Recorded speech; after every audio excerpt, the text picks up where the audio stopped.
Quick question. When the Epstein files dropped and every network went wall to wall, did your life change? Not really. But while you were reading names and headlines, policies changed that could affect your job, your health care, and even the price of electricity in your state.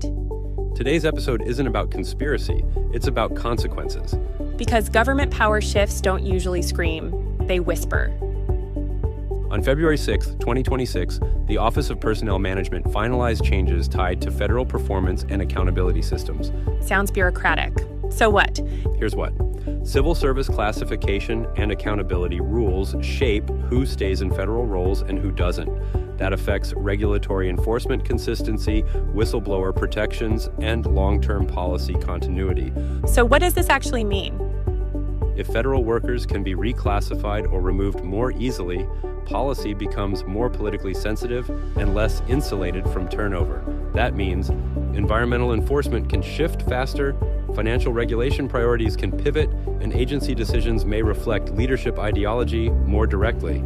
So even if you never work in government, this affects how consistently your food is inspected, your water is tested, or your taxes are audited. Exactly. Institutional stability impacts everyday life more than headlines. On February 2nd, 2026, CMS finalized a rule addressing Medicaid provider tax financing mechanisms. Okay, well, Medicaid is for low-income individuals. I'm not on Medicaid. Well, you might still be impacted. Medicaid funds rural hospitals, nursing homes, pediatric specialty care, and long-term disability services.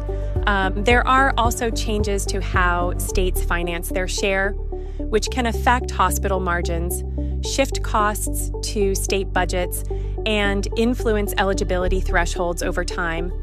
So even if I have private insurance?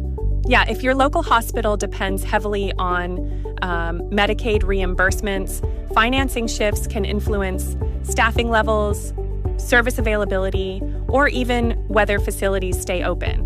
That's not abstract. That's potentially your ER wait time. Yeah, exactly. Anyways, moving on. On February 2nd, 2026, DOE implemented a categorical exclusion under NEPA for certain advanced nuclear reactor projects. Fast-tracking nuclear sounds good if you want clean energy fast. Potentially, yes. But shortening environmental review processes changes community input windows, litigation exposure, and project timelines. The upside of that is faster deployment, potentially lower long-term carbon emissions, and energy diversification. The risk, however, reduced scrutiny, less public oversight, and a compressed environmental review.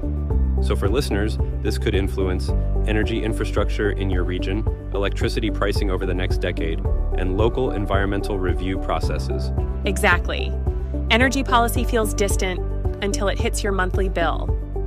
So what's the actual takeaway here? The measurable overlap isn't aliens, it's timing. Big scandal to public attention spikes to structural policy shifts move quietly. And the common thread across all three?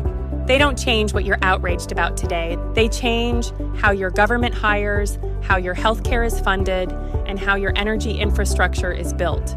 Those are slow burn effects and are harder to dramatize, but far more personal. Scandals grab emotion, procedures shape your future, and we're all just along for the ride. So the real question isn't what were they hiding, it's what did we not notice? Follow along Devil's AI Vocate for more hidden headlines like this.